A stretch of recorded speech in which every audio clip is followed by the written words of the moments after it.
மீது அவதூறு பரப்பும் சீமான் திட்டமிட்டு செயல்படுகிறதா இந்த செயல்? அவதூறு அறிக்கையை வெளியிட்டுள்ளார் நாம் தமிழர் கட்சியுடைய தலைமை ஒருங்கிணைப்பாளர் செந்தமிழன் சீமான் அவர்கள்.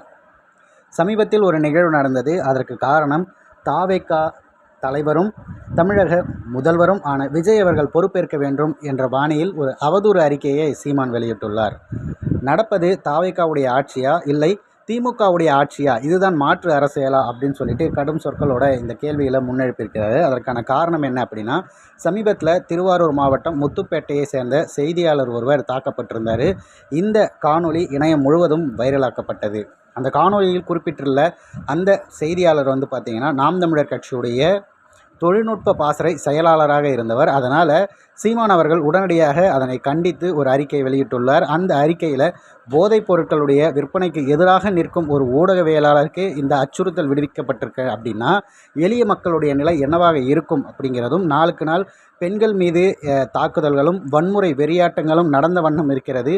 இது திமுக ஆட்சியா இல்லை தவேக ஆட்சியா அப்படின்னு கோபத்தோட சீமான் அவர்கள் வெளியிட்டுள்ளார்.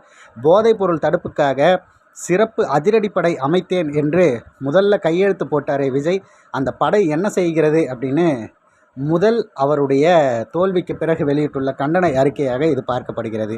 இதற்கு விசாரணை அறிக்கை திருவாரூர் மாவட்ட காவல்துறை வெளியிட்டுள்ள என்ன சொல்லியிருக்காங்கன்னா, மேற்குறிப்பிட்டப்பட்ட அந்த சம்பவத்தில் முத்துப்பேட்டையை சேர்ந்த செய்தியாளர், அவருடைய பெயர் ஹைஜாமுதீன், அவர் பார்த்திங்கன்னா அதிராம்பட்டினத்தை சேர்ந்த ஒரு பெண்ணுடன் தகாத தொடர்பில் இருந்திருக்காரு. அதனால் அவங்கள உறவினர்கள் அப்பாஸ் யூனஸ் அப்படிங்கிறவங்க அந்த இடத்துக்கே அவரை தாக்கியிருக்காங்க.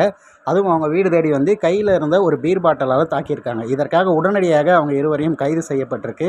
கைது செய்யப்பட்டதற்கு காரணம் என்ன அப்படிங்கிறதையும் பதிவு செய்திருக்காங்க. அதனால் மேல் சொல்லப்பட்ட எந்த ஒரு நிகழ்வும், அதாவது சீமான் வெளியிட்டுள்ள அந்த போதை கஞ்சா அப்படிங்கிறதெல்லாம் ஒன்றுமே இல்லை. அவங்க தனிப்பட்ட ஒரு விரோதத்தால் தாக்கியிருப்பதாக இந்த காவல்துறையினர் வெளியிட்டிருக்காங்க. இப்போ பொய் செய்திகளை யாரும் பரப்ப வேண்டாம் அப்படிங்கிறதையும் கூடுதலாக திருவாரூர் மாவட்ட காவல்துறையினர் பதிவு செய்திருக்காங்க.